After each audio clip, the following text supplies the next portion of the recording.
ជំរាបសួរបងប្អូនទាំងអស់គ្នាសូមស្វាគមន៍មកកាន់វីដេអូថ្មីសម្រាប់វីដេអូនេះដែរខ្ញុំនឹងបង្ហាញបងប្អូនអំពីរបៀបនៃការបង្កើន follower ទៅលើ account Instagram សម្រាប់បងប្អូនដែលចង់ឲ្យ account Instagram របស់បងប្អូនមាន follower ច្រើនបងប្អូនអាចធ្វើតាមវីដេអូនេះបានសម្រាប់ការធ្វើនឹងដែរគឺអត់ពិបាកទេបងប្អូនគឺយើងគ្រាន់តែត្រូវការ link Instagram របស់បងប្អូនយកមកផានៅក្នុង website គឺជាការស្រេចហើយសម្រាប់ការធ្វើនឹងដែរគឺខ្ញុំធ្វើនៅក្នុង website ខ្មែរ SMM របស់បងប្អូនអញ្ចឹងដើម្បីកុំឲ្យខាតពេលយូរយើងចូលមកធ្វើទាំងអស់គ្នាតែម្ដងជាដំបូងបងប្អូនចូលមកក្នុង account Instagram របស់បងប្អូនសិនមកដើម្បីចូលមក copy link ជាមុនសិនឧទាហរណ៍ថាសម្រាប់ខ្ញុំគឺខ្ញុំចូលមកក្នុង account Instagram បែបនេះបងប្អូនហើយដើម្បីអាចធ្វើការ copy link បានដែរគឺបងប្អូនឃើញសញ្ញាទ្រាប3នៅខាងស្ដាំដែរហើយនៅខាងលើនឹងអត់បងប្អូនចុចទៅលើសញ្ញាទ្រាប3នឹងមកបន្ទាប់មកទៀតបងប្អូនបន្តចុចនៅលើពាក្យ QR code ពេលដែលបងប្អូនចុចនៅលើពាក្យ QR code នឹងហើយនោះនឹងចេញជាផ្ទាំងបែបនេះមកឲ្យបងប្អូនសម្រាប់នៅខាងលើនេះដែរគឺជា QR code សម្រាប់ scan ចូលទៅក្នុង profile តែម្ដងបងប្អូនហើយបន្តមកទៀតយើងមាន share profile ហើយនឹង copy link អញ្ចឹងបងប្អូនចុចទៅលើពាក្យ copy link នឹងមកបន្ទាប់ពីបានធ្វើការ copy link ហើយបងប្អូនអាចធ្វើការចេញពីក្នុង account Instagram របស់បងប្អូនសិនមកដើម្បីចូលទៅក្នុង website វិញម្ដងសម្រាប់របៀបនៃការចូលទៅក្នុង website នឹងដែរគឺបងប្អូនគ្រាន់តែចូលតាមរយៈ browser ណាមួយដែលបងប្អូនមានបើសិនជាបងប្អូនមាន Safari បងប្អូនក៏អាចចូលតាមរយៈ Safari ហើយបើសិនជាបងប្អូនមាន Chrome បងប្អូនក៏អាចចូលតាមរយៈ Chrome បានដូចគ្នាបងប្អូនហើយមួយវិញទៀតបងប្អូនក៏អាចចូលតាមរយៈ Google បានដូចគ្នាណាបងប្អូនដូចសម្រាប់វីដេអូនេះដែរគឺខ្ញុំចូលតាមរយៈ Google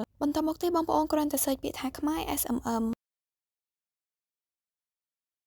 អូខេបងប្អូនចុចនៅលើសញ្ញា search នៅខាងក្រោមនឹងមកហើយនៅខាងលើនេះដែរគឺជា link ចូលទៅក្នុង website របស់យើងបងប្អូនអញ្ចឹងបងប្អូនចុចទៅតាម link នឹងមកដើម្បីចូលទៅក្នុង website របស់យើងបន្តតែម្ដងសម្រាប់ website របស់យើងគឺមានទម្រង់បែបនេះបងប្អូនសម្រាប់បងប្អូនដែលបានធ្វើការចុះឈ្មោះចូលទៅក្នុង website ហើយនៅពេលដែលបងប្អូនចុចទៅតាម link មុននោះនឹងចេញជាផ្ទាំង website បែបនេះមកឲ្យបងប្អូនប៉ុន្តែសម្រាប់បងប្អូនដែលអត់បានធ្វើការចុះឈ្មោះចូលទៅក្នុង website ទេបងប្អូនក៏អាចធ្វើការចុះឈ្មោះចូលទៅក្នុង website ដើម្បីអាចប្រើប្រាស់សេវាកម្មដែលមាននៅខាងក្នុង website នេះបានណាបងប្អូនសម្រាប់នៅក្នុង website នេះដែរគឺយើងមានសេវាកម្មជាច្រើនដែលបងប្អូនអាចធ្វើការជ្រើសរើសប្រើប្រាស់បានទៅតាមតម្រូវការរបស់បងប្អូនផ្ទាល់ប៉ុន្តែសម្រាប់វីដេអូនេះដែរខ្ញុំនឹងបង្ហាញបងប្អូនទាក់ទងជាមួយនឹងសេវាកម្ម Instagram របស់បងប្អូនគឺការដាក់ follower ទៅលើ Instagram របស់បងប្អូនអញ្ចឹងជាដំបូងបងប្អូនអាចធ្វើការចុចនៅលើ logo Instagram នេះមកបន្ទាប់មកទៀតបងប្អូនបន្តអូសមកក្រោមដើម្បីចុចនៅកន្លែង category នេះសម្រាប់កន្លែងនេះដែរគឺយើងមានសេវាកម្មជាច្រើនដែលទាក់ទងជាមួយនឹង Instagram របស់បងប្អូនតែសម្រាប់វីដេអូនេះដែរគឺយើងនឹងធ្វើទាក់ទងជាមួយនឹង follower បងប្អូនសម្រាប់ Instagram follower នឹងដែរគឺយើងមានជម្រើសជាច្រើនសម្រាប់ឲ្យបងប្អូនជ្រើសរើសសម្រាប់ជម្រើសទាំងអស់នឹងដែរបងប្អូនពេញចិត្តនៅជម្រើសមួយណាបងប្អូនអាចធ្វើការជ្រើសរើសនៅជម្រើសមួយនឹងបានសម្រាប់ខ្ញុំផ្ទាល់គឺខ្ញុំនឹងធ្វើការជ្រើសរើសយកសេវាកម្មទី2បងប្អូនគឺ Instagram follower working បងប្អូនហើយចំណុចបន្តមកទៀតបងប្អូនមើលនៅកន្លែង service សម្រាប់កន្លែង service នឹងដែរគឺបងប្អូនធ្វើការជ្រើសរើសសេវាកម្មបន្ត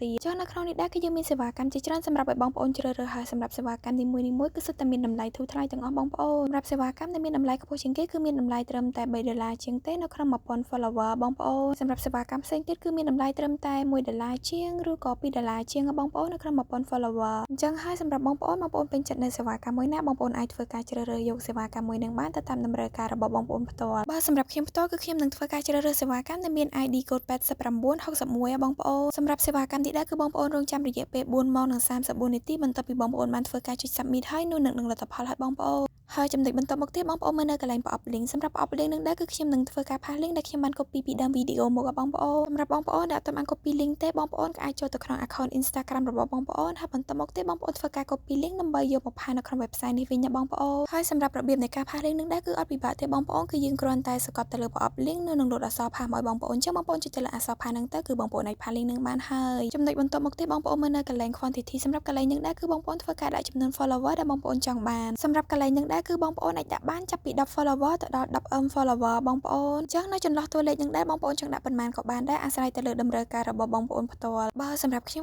ំធ្វើវីដេអូបង្ហាញបងប្អូនអញ្ចឹងខ្ញុំអត់ដាក់ច្រើនទេបងប្អូនគឺខ្ញុំដាក់ត្រឹមតែ10 follower ទេបន្ទាប់ពីបងប្អូនដាក់នៅចំនួនដែលបងប្អូនចង់បានអស់ហើយបងប្អូនពិនិត្យមើលនៅកន្លែងឆាតសម្រាប់កន្លែងនឹងដែរគឺវានឹងធ្វើការគិតលុយស្រាប់ៗមកបងប្អូនតែម្ដងថានៅពេលដែលបងប្អូនដាក់ចំនួនប៉ុណ្ណេះតើបងប្អូននឹងត្រូវចំណាយលុយអស់ប៉ុន្មានណាបងប្អូនសម្រាប់កន្លែងឆាតនឹងដែរគឺវាអត់នៅថេរដដែលទេបងប្អូនគឺវានឹងមានការប្រែប្រួលអាស្រ័យទៅលើចំនួន follower ដែលបងប្អូនបានដាក់នៅខាងលើសិនជាបងប្អូនដាក់ចំនួន follower លើសពី10ឧទាហរណ៍ថាបងប្អូនដាក់ចំនួន20 40 50 100 200 300អីអញ្ចឹងបងប្អូនអញ្ចឹងនៅកន្លែងឆាតនឹងដែរគឺវានឹងប្រែប្រួលទៅតាមនឹងបន្ទាប់ពីបងប្អូនបានដាក់នៅចំនួនដែលបងប្អូនចង់បានអស់ហើយបងប្អូនគ្រាន់តែពិនិត្យមើលម្ដងទៀតនៅសេវាកម្មដែលបងប្អូនបានជ្រើសរើសនៅខាងលើនឹងថាត្រឹមត្រូវអស់ហើយឬនៅបើសិនជាចំណុចទាំងអស់នឹងត្រឹមត្រូវអស់ហើយបងប្អូនគ្រាន់តែធ្វើការចុចនៅលើពាក្យ submit នេះបន្ទាប់ពីបងប្អូនបានធ្វើការ ការចុច submit ហើយនោះនឹងលោតជាវិក័យប័ត្របែបនេះមកឲ្យបងប្អូនគឺមានន័យថាការបញ្ជាទិញរបស់បងប្អូនគឺត្រូវបានទទួលយកសម្រាប់សេវាកម្មនេះដែរគឺបងប្អូនរងចាំរយៈពេល4ម៉ោងបន្ទាប់ពីបងប្អូនបានធ្វើការបញ្ជាទិញឬក៏ធ្វើការចុច submit ហើយប៉ុន្តែនៅក្នុងកំឡុងពេលរងចាំនឹងដែរគឺខ្ញុំអត់តម្រូវឲ្យបងប្អូននៅក្នុង website នឹងទេគឺបងប្អូនអាចធ្វើការ clear website ចេញបានសម្រាប់វីដេអូអំពីរបៀបនៃការបង្កើន follower ទៅលើ account Instagram ក៏បញ្ចប់តែត្រឹមហ្នឹងសម្រាប់បងប្អូនដែលអត់ទាន់នៅត្រង់ចំណុចណាទេបងប្អូនក៏អាចត្រឡប់ទៅមើលវីដេអូពីដើមមកវិញបានណាបងប្អូនហើយក៏សូមអធិស្ឋានបងប្អូនទាំងអស់គ្នាចំពោះពាក្យសម្ដីលើសលួសឬក៏មិនសមរម្យនៅត្រង់ចំណុចណាសូមអរគុណបងប្អូនទាំងអស់គ្នាសម្រាប់ការទស្សនាជួបគ្នានៅវីដេអូក្រោយ